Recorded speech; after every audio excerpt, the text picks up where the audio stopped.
So I don't do these, so I hope it turns out well. But I had a lot of what I thought were funny ideas, one of which I was going to say, hey, what's up, everybody? And welcome to Joe's Exotics.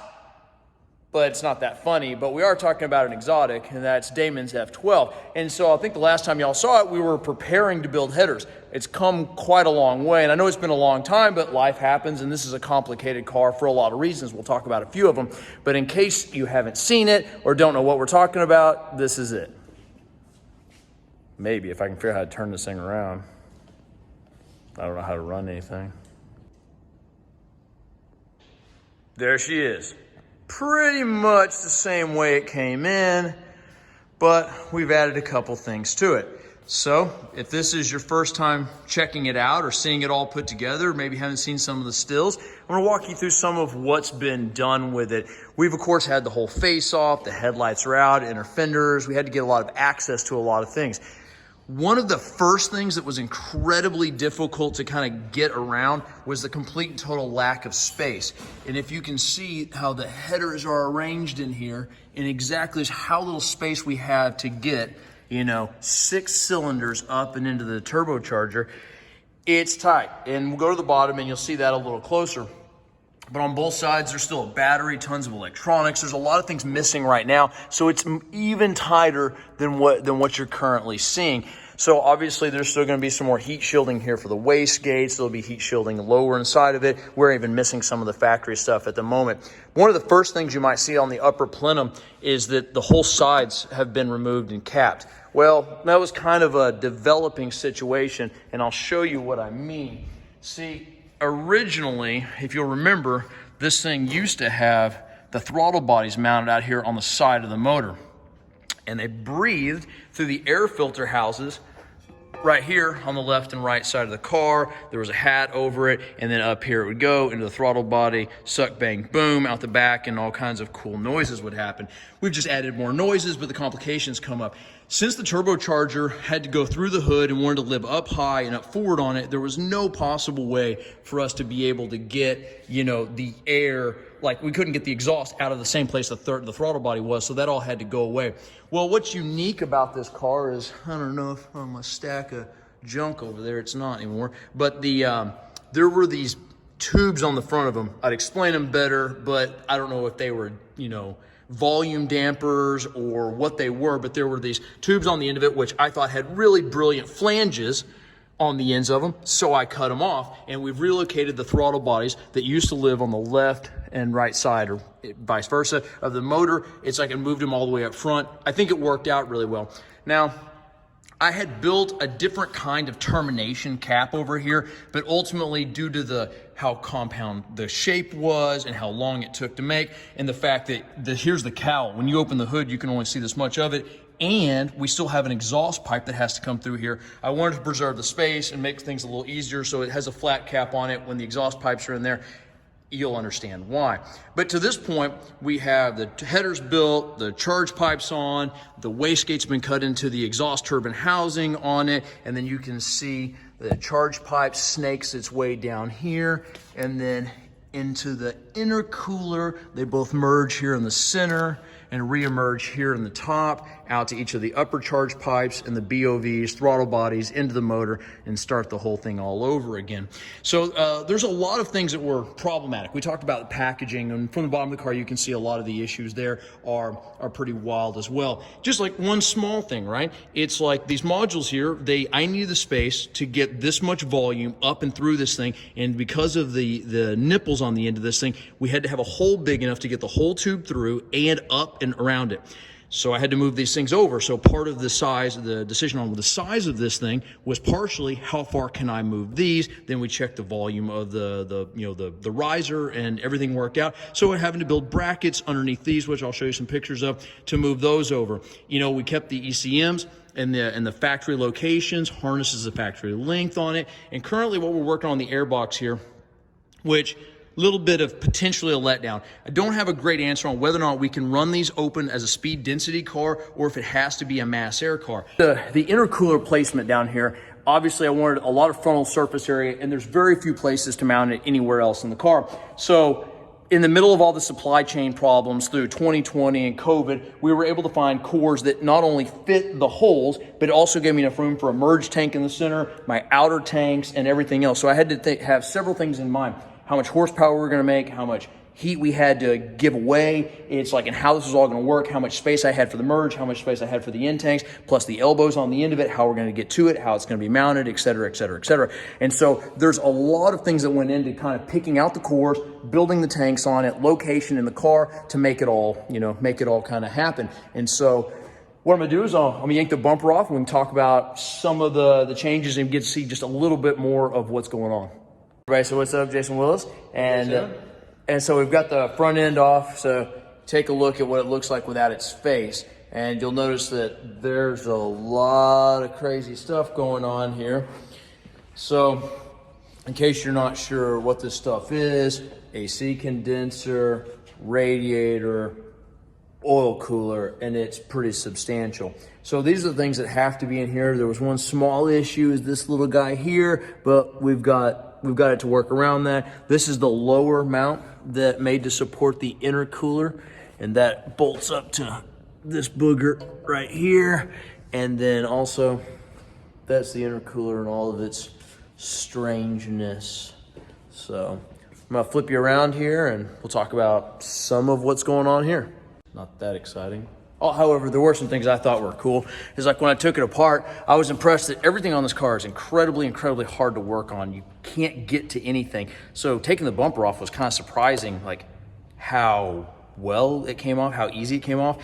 But then I was like, man, there's this strange hose. And then there's these strange deals here. And you'll have to pardon me, those of you that have $500,000 cars, maybe you have these, but like I drive old trucks and they don't have headlight washers mounted to the front bumper. So I thought that was fun. Anyway, so there's this. There's a few things to note in here. You saw how close the intercooler, how it lives to everything. And so one of those just millions of little things that have to get moved and changed is all the brackets, you know, here and here, here, that hold the grill onto the bumper assembly. They all had to be cut in half, shortened by half their distance, and reattached, and like, they look like stock. They're just not as long as a stock one. Just like you can see this right here, that used to be about 1 inch longer. The ends over here used to hang back a little more than 1 inch. There's one there. So that's pretty simple, but it's just stuff that has to be done. Little things, moving the horns on the inside. It's like reattaching wiring harness grommets and like where it bolts up and hangs on stuff. Trimming away different parts of the module brackets because I just needed more space. Little things to make everything fit and function well. And so we've kind of got this apart. The one thing that really kind of took a while, which is a know-nothing thing, is the air box, which is this pressed carbon jelly resin composite thing. Anyway, it directs all the air. So the first thing is originally the air used to come in through the side of this thing, was then forced up through this hole here into the air filter housing and basically a ram air, which I think was brilliant and looked like it worked great. But the biggest part of this thing was not as just housing all the modules, the ECMs, but the other aspect of this was it actually directed airflow. I've got the intercooler in, so it's hard to see, but the radiators are laid down behind it. So they're so deep in the car and laid down that without this air box on it, you couldn't have any efficiency. You wouldn't be able to get the air across the radiator. So this actually forces the air down through the radiator. So it's an integral part of how this whole system works, because unlike most people's cars where the radiators are stood up in the front, these are laid down, so something has to direct the air. Benefit for us though is there wasn't anything in the front door, not really. So when I say that, the only casualty I've had so far is, well, I thought that I had done a great job of engineering the intercooler to work around the power steering cooler. Here it is. Because when push came to shove, I was about 1/4 inch. I needed a little more space. And so we're just gonna remount this bad dude in a different location with new hoses. But right now it just makes a mess and lays on the floor. But once again, you can kind of see the intercooler a little easier. So there's a a left and a right core. This is the tank. This is coming down from the turbocharger as our hot air goes into this tank, finds its way into each one of these fins, exchanges the heat through the bar or through this tube right into the fins. Air goes across it. The air gets hot. The air on the other side is much cooler, or at least that's the idea.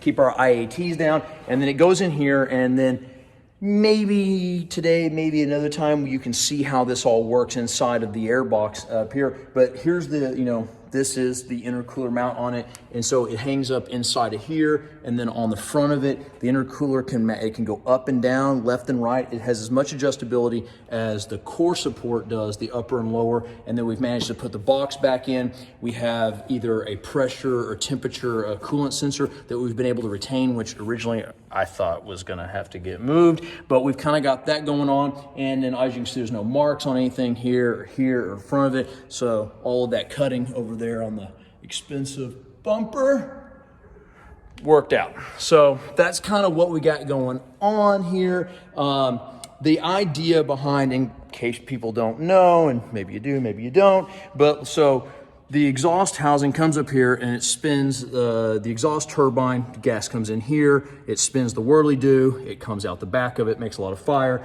but it's also connected to a shaft, which is on the front half connected to another set of turbines, which are the compressor housing, and this is what makes the boost, right? But once you reach the boost level that you want to be at, then we have to start bleeding off some of that exhaust, which we do here with the wastegate, so that instead of spinning the turbo even faster, making more boost, we bleed it off and it runs out the other exhaust pipe for it.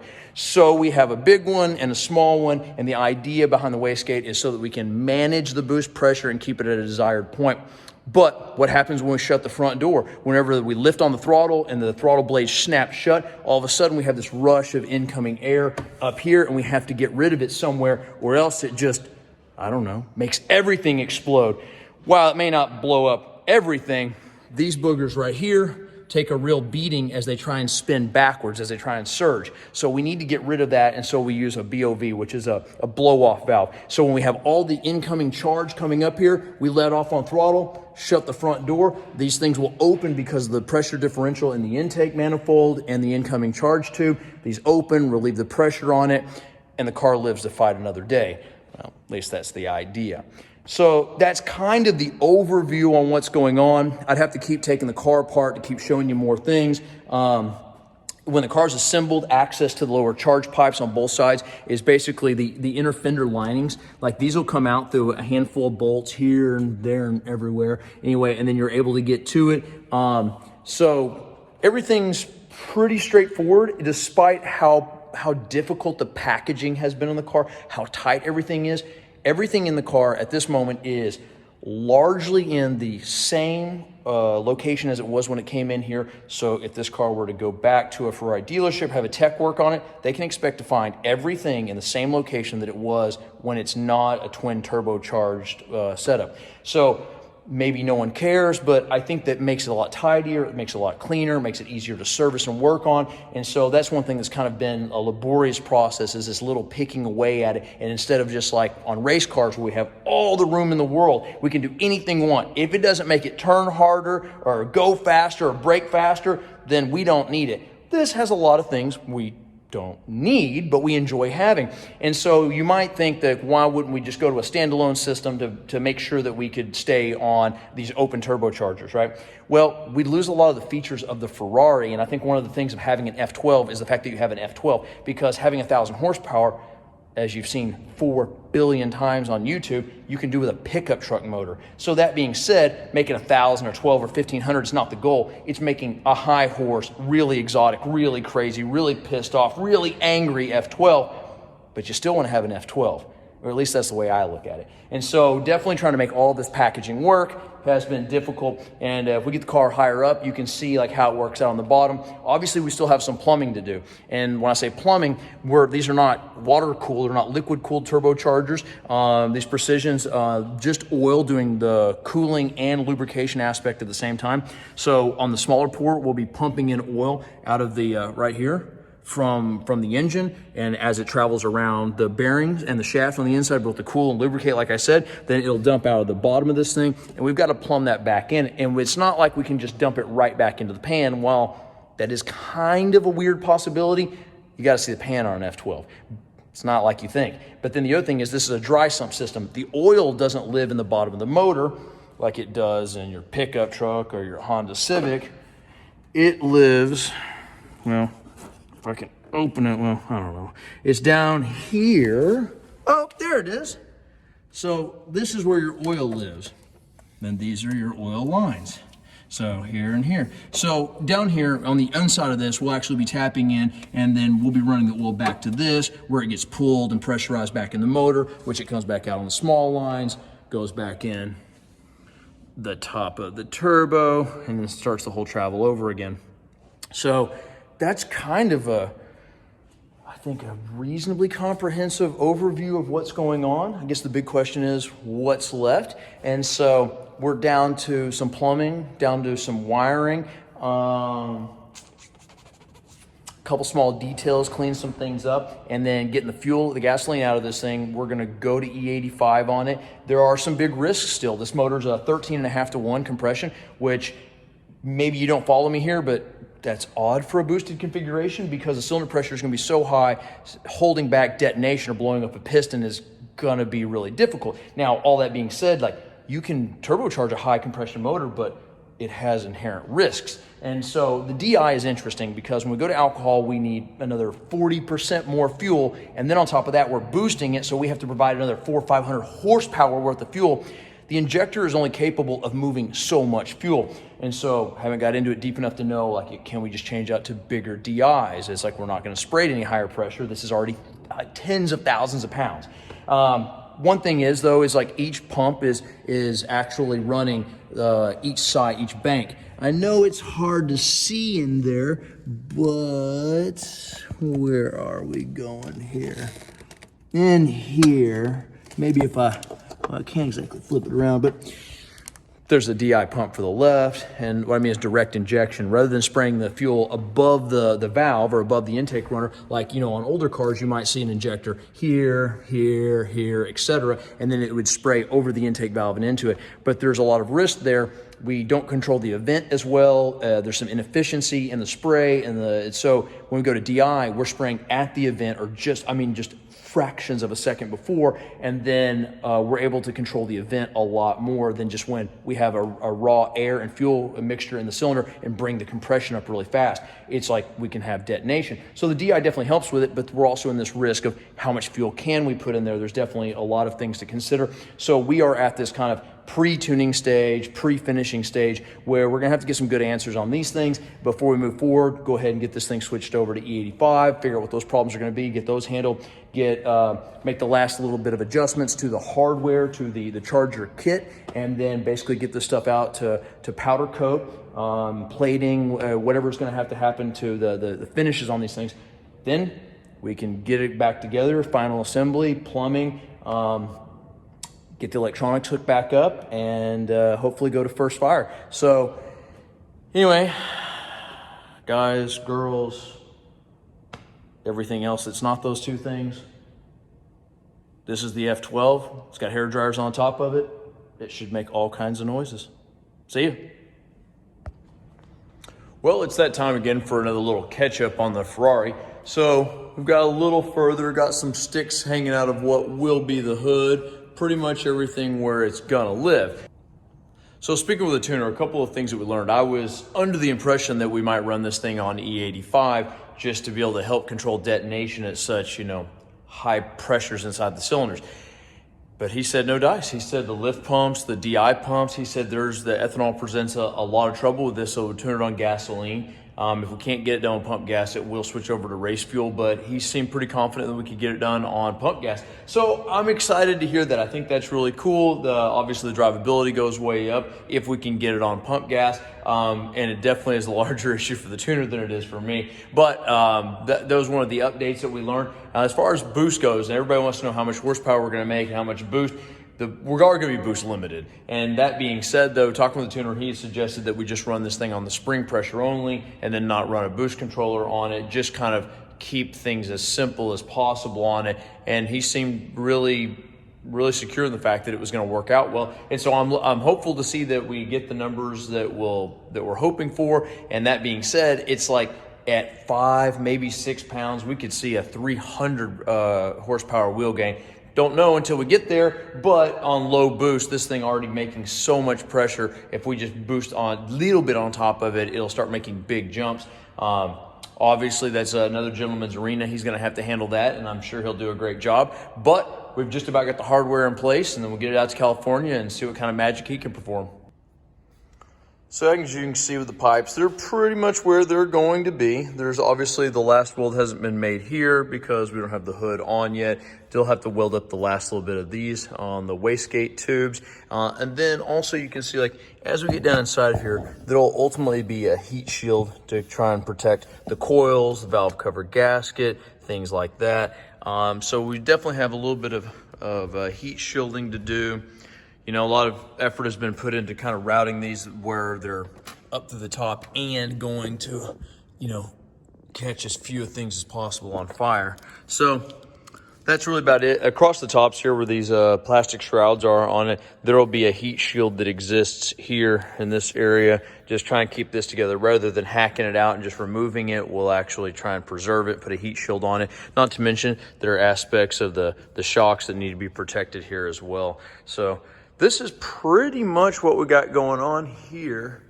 You know, if you're curious about the exhaust snakes coming out of the hood, that's kind of what they look like. That's kind of what we got going on.